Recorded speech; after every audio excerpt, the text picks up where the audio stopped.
하나님 아버지 감사합니다. 주의 말씀을 만날 수 있어서 감사합니다.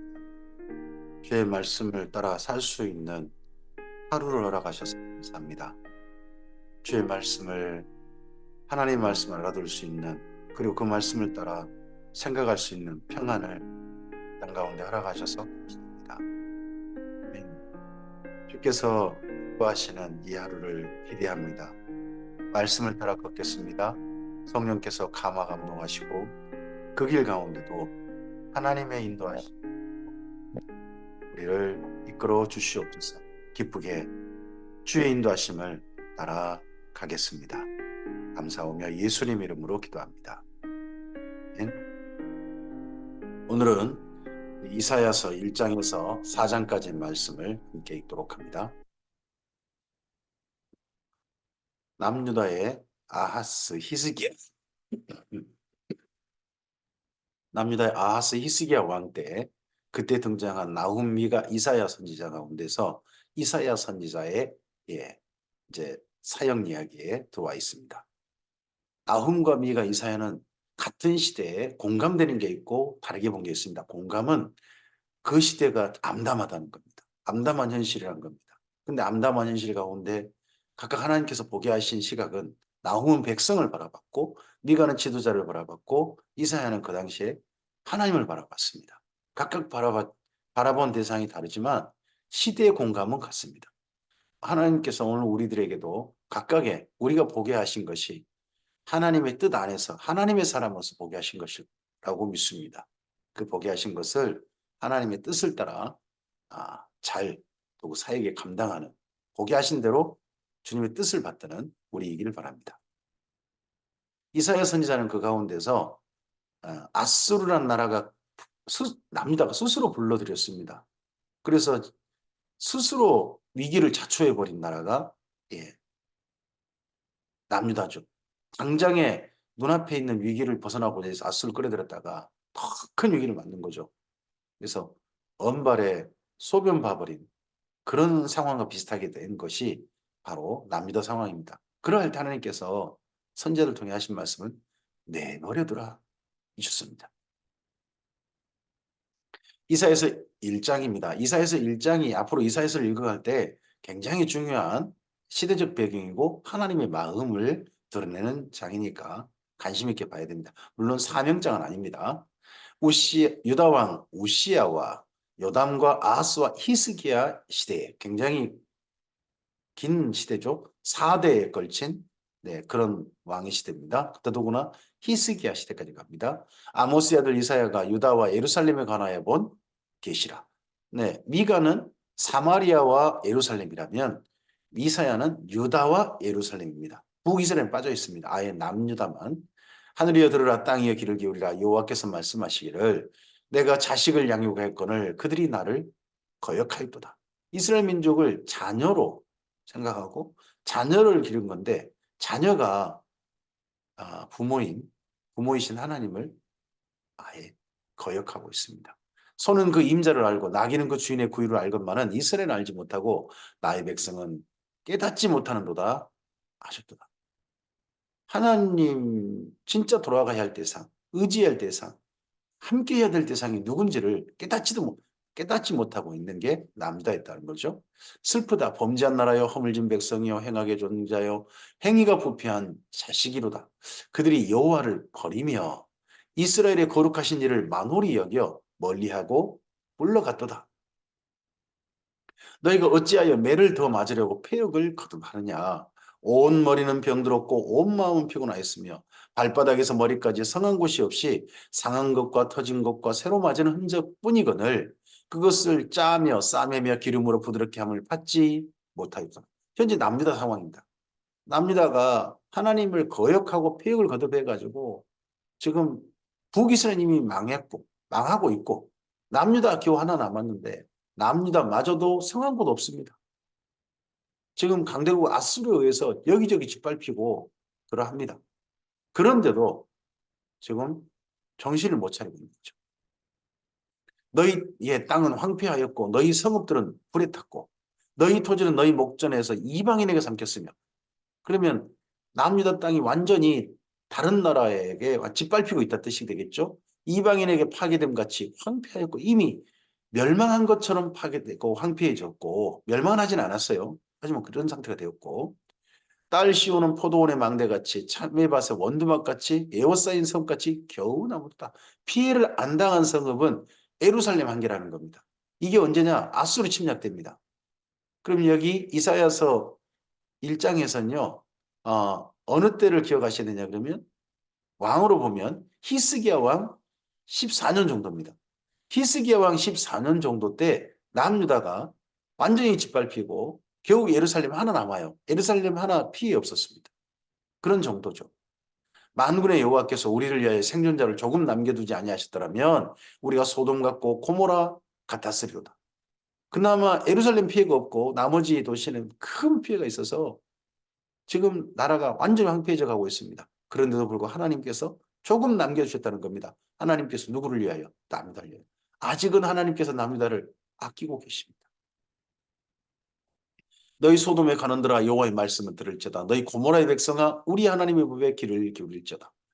이 나라의 백성과 이 나라의 지도자들 다 들으라고 합니다. 여호와께서 말씀하시되 너희의 무수한 재물이 내게 무엇이 유익하뇨? 나는 순양의 번제와 살진 짐승의 기름에 배불렀고 나는 수송아지나 어린 양이나 순염소의 피를 기뻐하지 아니하노라. 너희가 내 앞에 보이러 오니 이것을 누가 너희에게 요구하였느냐? 내 마당만 밟을 뿐이니라.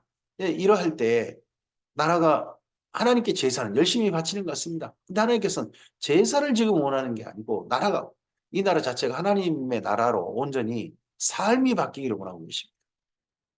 우리 나라의 교회는 전 세계에서 가장 예배 출석률이 높고 가장 헌금도가 높고 그리고 어떻게 보면 예배당을 향한 그런 예배를 향한 충성도는 가장 높은 나라가 대한민국이라고 합니다.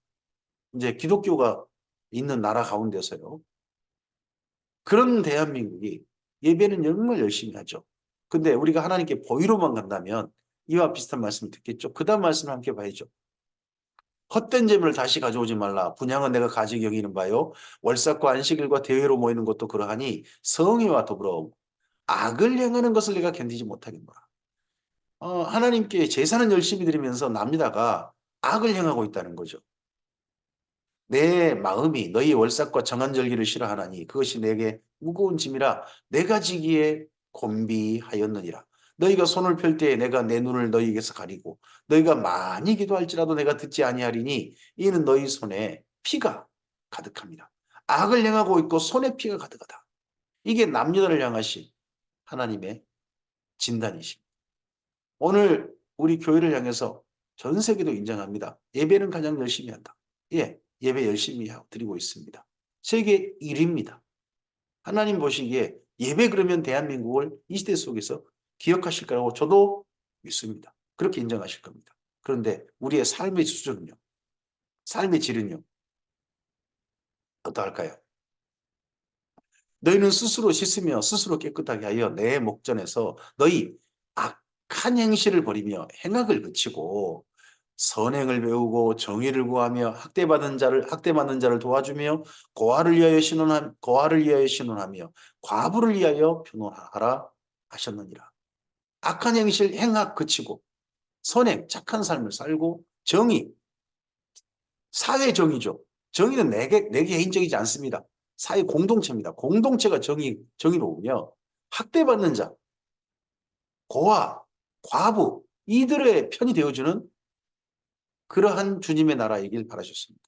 지금 대한민국 교회가 그래야 되겠죠. 학대받는 자, 약한 자, 힘없는 자의 편이 되어야 합니다. 대한민국 교회는 지금 누구의 편을 들고 있습니까? 가진 자입니까? 아니면 이 땅에 억울함을 당하는 자들입니다. 여호와께서 말씀하시되 오라 우리가 서로 변론하자. 너희의 죄가 주홍 같을지라도 눈과 같이 헤어질 것이요 진홍같이 붉을지라도 양털같이 희게 되리라. 이러한 상황에서 하나님께 오기만 한다면 고쳐주시겠다. 달라지게 하시겠다. 이들의 삶도 다르게 살 수 있도록 도와주시겠다는 거죠. 너희가 즐겨 순종하면 즐겨 순종이 뭐예요? 이런 삶으로 바꾸고 그러고 난 다음에 오는 거예요.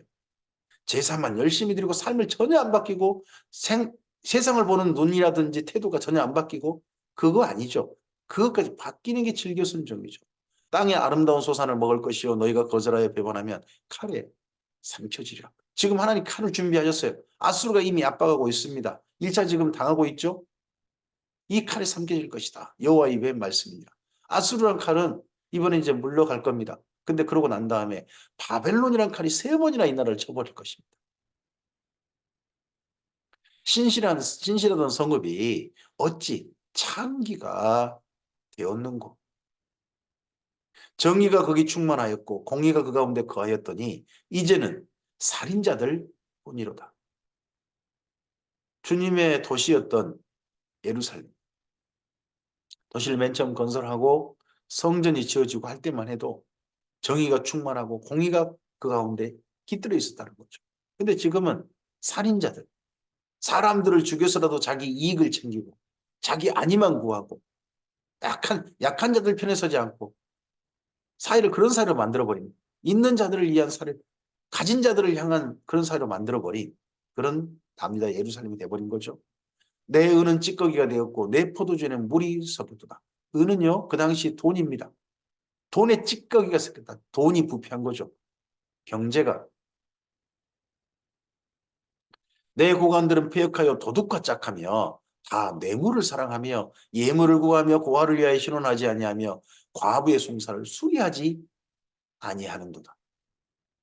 그러므로 주 만군의 여호와 이스라엘의 전능자가 말씀하시되 슬프다.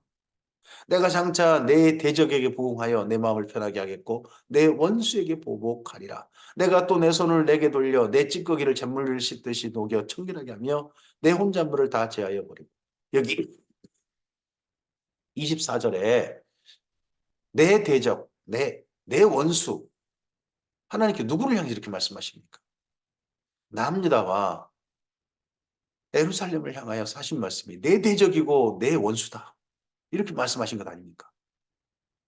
이 땅에 하나님을 위한다는 교회를 향하여서 하나님께서 하신 말씀이 너는 내 대적이다. 너는 내 원수다라고 하신다면 이거 얼마나 끔찍한 일입니까? 지금 남유다를 향해서 이렇게 말씀하고 있으십니다. 내가 내 재판관들을 처음과 같이 내 모사들을 본래와 같이 회복할 것이라. 그리한 후에야 내가 의의 성읍이라 신실한 고을이라 불리리라 하셨나니. 내가 의의 성읍, 내 신실한 고을. 그럼 여기 지금까지 누구를 대상으로 1차로 하신지 보이죠? 예루살렘입니다. 시온은 정의로 구속함을 받고 그 돌아온 자들은 공의로 구속함을 받으리라. 정의와 공의가 실현된 나라, 실현된 도시. 이게 하나님께서 기대하시는 기독교가 퍼진 하나님을 믿는 사람들이 가득한 도시 모습 아니겠습니까? 교회를 이해하는 그런 도시가 아니라 정의와 공의가 가득한 도시. 교회로 말미암아. 이게 하나님의 선하신 뜻이죠. 기대하심 아니겠습니까? 그러나 패역한 자와 저희는 함께 패망하고 여호와를 버린 자도 멸망할 것이라. 너희가 기뻐하던 상수리 나무로 말미암아 너희가 부끄러움을 당할 것이요 너희가 택한 동산으로 말미암아 수치를 당할 것이며 너희는 잎사귀 많은 상수리 나무가 될 것이요 물 없는 동산 같으리니 강한 자는 사모라기 같고 그 행위는 불티 같아서 함께 탈 것이나 끌 사람이 없으리라. 이때 남유다는 온갖 우상 숭배로 하나님께 제사를 열심히 바치면서도 온갖 우상 숭배로 예루살렘을 창기의 도시로 만들었습니다. 지금 교회는 하나님을 위한다고 하죠. 근데 하나님을 위한다는 교회가 마음속에 우상은 섬기지 않죠. 겉에 있는 우상은 섬기지 않죠. 근데 마음속에 자기를 위한 하나님으로 만들어 놓고 자기를 위한다는 그 하나님께만 충성하는 자기가 만들어 놓은 하나님을 섬기는 자기 만족을 위한 하나님으로 섬기고 있다면 지금 현재 우리나라의 교회 또한 남유다의 상황과 다를 게 없을 겁니다. 이사야서 2장입니다. 아모스의 아들 이사야가 받은 바 유다와 예루살렘에 관한 말씀이라. 1장과 2장이 비교됩니다. 1장에서 그 당시 현실입니다. 2장은요. 정말 이사야가 기대하는 이런 도시가 돼야 할 텐데 이런 나라가 돼야 할 텐데 하는 말씀입니다. 미가서와 같습니다. 오늘 내일인데 이사야가 그렇게 말씀을 전합니다. 말이래 여호와의 전에 산 위에 모든 산 꼭대기에 굳게 설 것이요 모든 작은 선에 뛰어나리니 만방이 그리로 모여들 것이라. 많은 백성이 가며 이르기를 오라 우리가 여호와의 산에 오르며 야곱의 하나님의 전에 이르자. 그가 그의 길을 우리에게 가르칠 것이라. 우리가 그의 길로 그 길로 행하리라. 하리니 이는 율법이 시온에서부터 나올 것이요 여호와의 말씀이 예루살렘에서부터 나올 것입니다. 어디서 많이 본 말씀이죠. 앞서서 미가서 있던 말씀입니다. 미가서 4장에 그대로 있어요. 근데 이 말씀을 누군가 먼저 이야기했겠죠. 근데 여기 아모스 애들 이사야가 받은 바 유다와 예루살렘에 가는 말씀이라고 출처를 밝히고 있는 분은 이사야입니다. 그러면 이사야가 받은 말씀을 미가가 인용했을 걸로 보입니다. 미가가. 그래서 미가와 이사야를 사이를 스승과 제자 사이로 보는 분이 많습니다. 거기에 충분히 일리 있다고 생각합니다. 네. 그가 열방 사이에 판단하시며 많은 백성을 판결하시리니 무리가 그들의 칼을 쳐서 보습을 만들고 그들의 창을 쳐서 낫을 만들 것이며 이 나라와 저 나라가 다시는 칼을 들고 서로 치지 아니하며 다시는 전쟁을 연습하지 아니하리라. 야곱 족속아 오라 우리가 여호와의 빛에 행하자. 주께서 주의 백성 야곱 족속을 버리셨으면 그들에게 동방풍속이 가득하며 그들이 블레셋 사람들과 같이 점을 치며 이방인과 더불어 손을 잡아 언약하였습니다. 하나님께서 기대하시고 원하시는 모습이 무엇입니까? 예루살렘 남유다 때문에 하나님의 백성과 나라 때문에 이방 나라들도 하나님을 배우고 하나님께 예배하기 위하여 나오며 그리고 한 이스라엘 민족 때문에 전쟁이 없는 나라가 되는 세상이 되는 겁니다. 이스라엘 민족만 평화롭게 사는 게 아니라 이스라엘 민족 때문에 온 세상이 평화롭게 되는 겁니다. 지금 이 현재 우리가 살고 있는 현재는 지구는 어느 종교 때문에 세상이 시끄럽습니까? 이슬람 그런 것 같습니다. 근데 사실 기독교 때문도 아닙니까? 하나님께서 기독교가 이렇게 하기를 원하셨을까요? 저는 이사야 말씀에 그런 것은 아니라고 생각합니다. 그 땅에는 은금이 가득하고 보화가 mon하며 그 땅에는 마필이 가득하고 병거가 무수하며 그 땅에는 우상도 가득하므로 그들이 자기 손으로 짓고 자기 손가락으로 만든 것을 경배하여 천한 자도 절하며 귀한 자도 굴복하오니 그들을 용서하지 마옵소서. 다시 현실로 돌아왔습니다.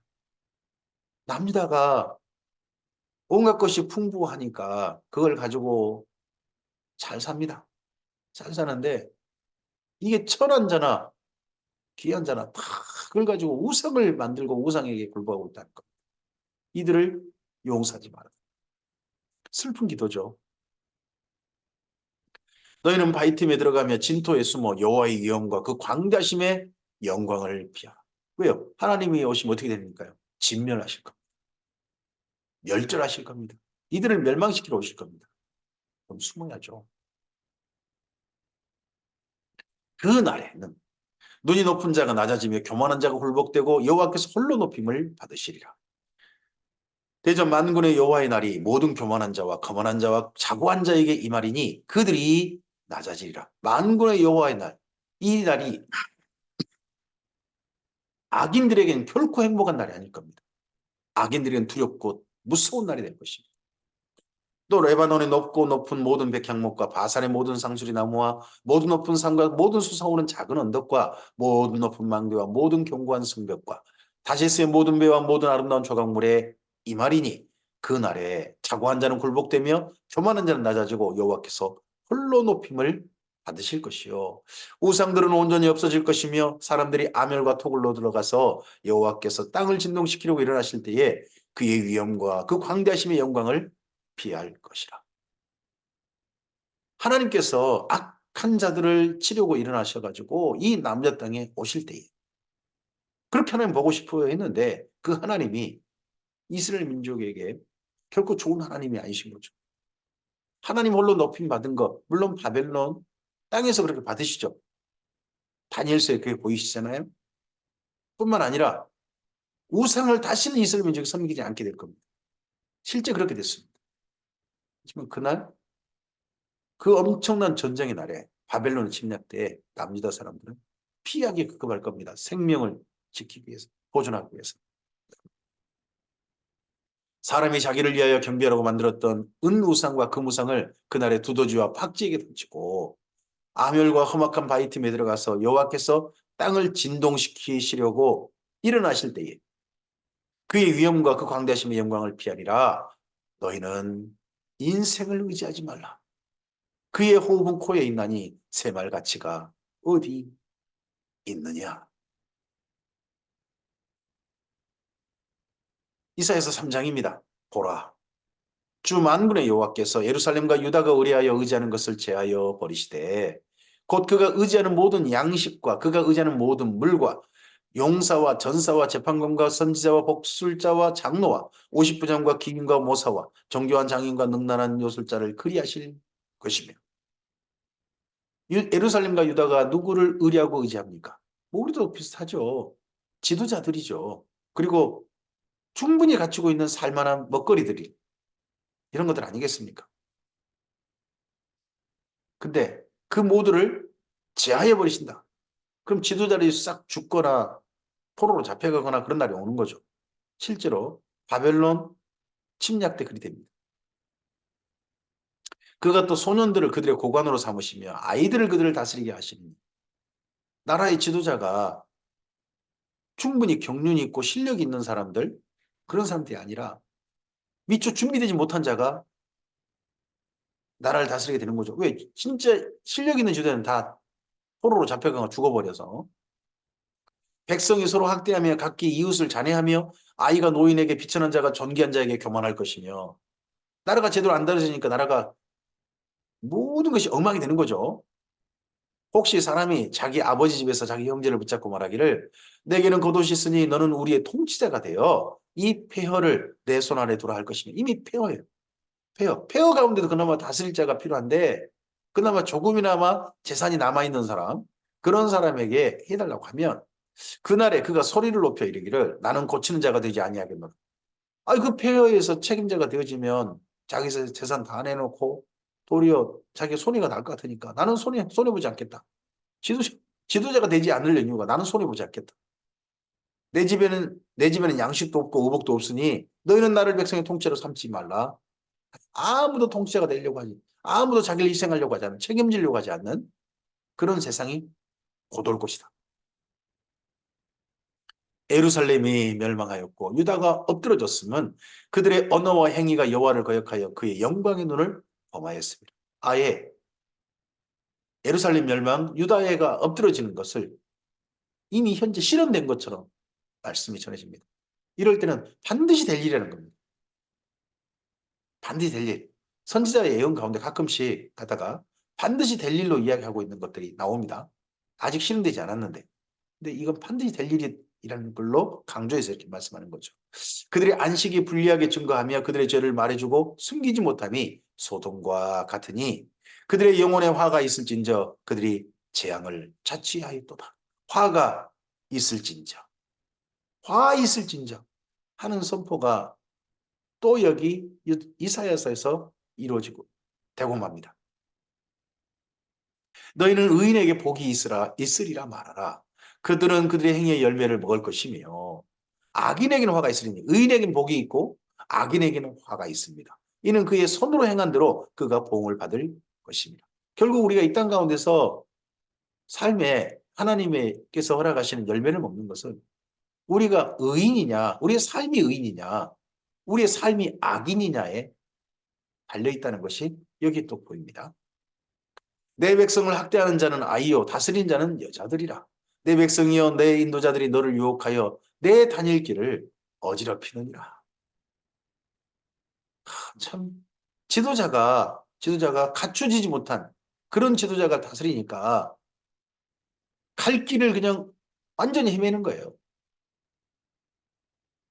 우리나라도 지도자가 그래서 정말 중요합니다. 올바른 길을 가게 하는 지도자.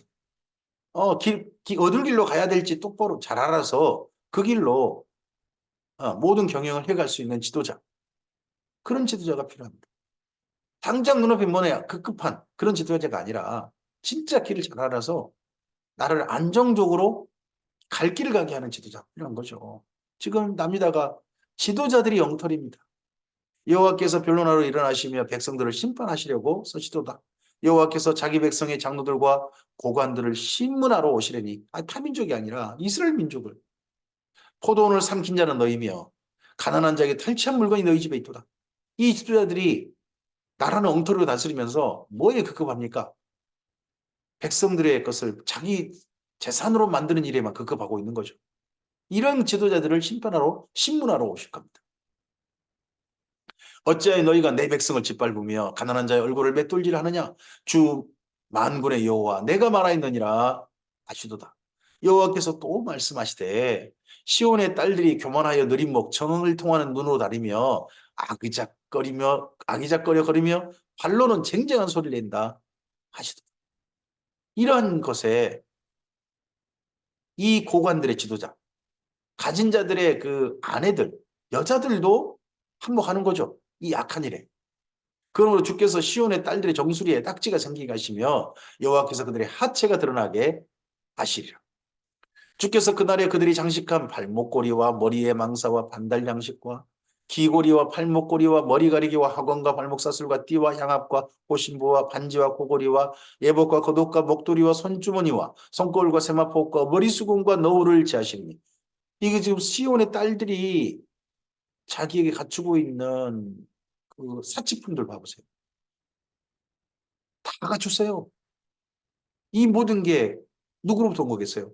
가난한 자들을 빼앗아서 나라는 제대로 다스리지 못하면서 자기들 꾸미고 자기들이 즐기는 것에는 온갖 것을 다 한 거죠.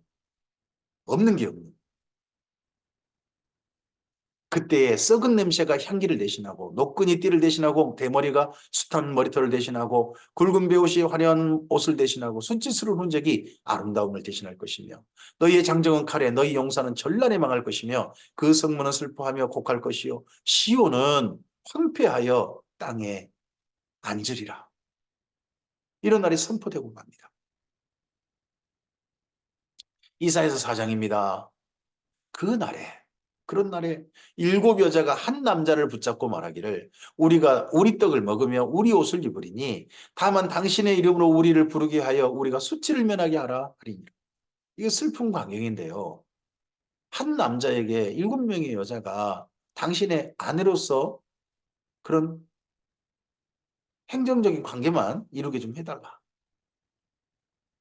수치가 그럼 남자들이 다 죽은 거죠. 없는 거죠. 아예 없어요. 없어. 그런 나라가 되고 말 것이다. 이건 슬픈 날이죠. 그런데 이런 남유다의 그날이 있고 하나님의 그날이 있습니다. 4장 2절부터 그날은 전혀 다른 그날입니다. 그날에 이렇게 남유다 완전히 사람들이 없어지고 겨우 몇 사람 남은 그날에 여호와의 싹이 아름답고 영화로울 것이요 그의 땅에 솟아는 이스라엘의 피나는 자를 위하여 영화롭고 아름다울 것이며 이 여호와의 싹 이게 남은 자 이스라엘 민족도 가리키지만 여호와의 싹이 누굽니까? 바로 메시아입니다. 하나님께서 보내신 메시아. 앞서서 미가가 베들레헴 에브라다를 통해서 태어날 하나님의 사람을 기대했지 않습니까? 바로 이사야도 마찬가지입니다. 여호와의 싹. 이분이 누구십니까? 우리에게는 그분의 성함, 거룩한 이름을 우리가 압니다. 예수님이십니다. 시온에 남아있는 자, 예루살렘에 머물러 있는 자, 곧 예루살렘 안에 생존한 자 중 기록된 모든 사람은 거룩하다. 칭함을 받으리니 이는 주께서 심판하는 영과 소멸하는 영으로 시온의 딸들의 더러움을 시키시며 예루살렘의 피를 그 중에서 청결하게 하실 때가 됨이라. 그 예루살렘에는 새로운 예루살렘에는 주의 거룩한 백성들만 모든 거룩한 사람들만 모든 죄 씻음 받은 사람들만 그 자리에 있게 될 것입니다. 이 예루살렘이 지금 현재 예루살렘에서는 이루어지지 않았습니다. 하지만 1차 포로기한 때 살짝 이루어졌죠. 그리고 오순절 성령 강림 때 그때 예루살렘의 교회가 정결한 공동체가 됩니다. 하지만 부분적이었습니다. 이게 온전히 이루어지는 것은 결국 신약 성경에 예언된 예수님께서 마련하신 새 예루살렘 성안 그 안이 되겠죠. 여호와께서 거하시는 온 시온 산과 모든 지폐 위에 낮이면 구름과 연기 밤이면 화염의 빛을 만드시고 그 모든 영광 위에 덮개를 두시며 또 초막이 있어 낮에는 더위를 피하는 그늘을 지으며 또 풍우를 피하여 숨는 곳이 되리라. 하나님께서 직접 그들에게 천막을 치실 것이다. 나중에 요한계시록에 하나님의 택한 사람들에서 하나님께서 직접 그들을 위해서 천막을 주실 것이라는 그런 표현들이 있죠. 구름 기둥과 연기 기둥 이게 뭡니까? 불 기둥, 구름 기둥이잖아요. 광야에서 그들에게 그렇게 가림이 되셨잖아요. 그런 하나님께서 온전한 빛이 되셔서 그 세를 일상 안에서 비치고 계시겠죠. 그 모습을 우리 눈으로 목격하게 될 것입니다. 그 그늘 아래 기쁨으로 달려 들어가겠죠. 오늘 여기까지 말씀입니다. 이사야서 말씀은 처참한 오늘, 암담한 오늘을 이야기하고 그와 비교되는 하나님께 주실 그날이 있다. 하지만 이걸로 끝이 아니라 하나님께 주신 그날이 있다고 합니다. 근데 암담한 오늘이 오게 하는 그 사람들이 누구냐 그러면 딴 나라 사람이 아니라 하나님께 택한 백성인 남유다와 예루살렘이라는 게 슬픈 겁니다. 오늘 이 세상 속에 암담한 세상이 되게 만드는 게 만일 교회라면, 기독교라면 이것만큼 슬픈 일이 없을 것입니다. 주님의 교회가 온 세상을 평화롭게 하고 주님의 교회가 모든 사람들이 하나님을 배우도록 하나님께로 기쁨으로 달려오도록 만드는 이 땅의 매력이 되었으면 좋겠습니다. 오늘 우리가 그랬으면 좋겠습니다. 우리를 통하여서 주님의 나라가 참으로 모든 사람들에게 매력으로 느껴지고 우리의 선행과 우리가 세상을 올바르게 보고 그 세상의 사람으로서 잘 삶으로 말미암아 하나님의 나라가 우리를 통하여 이 땅 가운데 전해졌으면 좋겠습니다. 온전히 평화가 이루어질 새 예루살렘 성을 향하여 걸어가는 우리의 발걸음이 굽혀지지 않고 오늘도 한결같이 주님의 백성답게 걸어가는 우리였으면 좋겠습니다. 그렇게 걷고자 하는 우리들과 성령께서 함께 하실 것입니다. 주의 도우심이 우리들 가운데 가득 할 줄 믿습니다. 주께서 함께 하시길 바랍니다. 감사합니다.